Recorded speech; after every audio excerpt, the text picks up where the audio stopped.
नमस्ते प्रणाम। हम धोबिया स्टार पंकज प्रेमी एक आप देख रहे हैं विश्व गरीब न्यूज। अभी मेन स्टेडियम में हम आए हैं। हमारे बीच सुभाष सिंह चौधरी जी आने वाले हैं। ये यहाँ पे कुछ भाई साहब हैं लोग, आइए हम बात करने का प्रयास करते हैं यहाँ पे क्या होने जा रहा है। जो काफ़ी इधर कैमरामैन से कहेंगे थोड़ा इधर दिखा दीजिए और आइए इधर लाइए कैमरा करने का प्रयास करते हैं। क्या नाम पड़ेगा भैया?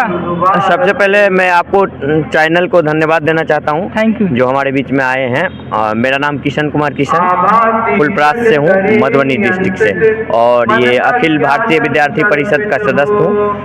और हमारे बीच जो है माननीय गृह मंत्री उप मुख्यमंत्री सम्राट चौधरी जी भी आने वाले हैं। अभी आएंगे कुछ क्या अभी आने वाले जो है उप मुख्यमंत्री सुशोभित करेंगे, और हमारे विद्यार्थी परिषद के मान और शान को बढ़ाने के लिए हमारे जो है गृह मंत्री आ रहे हैं।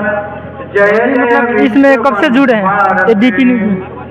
हम 2025 में जुड़े हैं, क्योंकि हम लोग अभी नए जो है आए हैं। मधुबनी जिला से हमको न्यूज मिला, तो आपको भी आना है, तो मधुबनी जिला से आए हैं तो क्या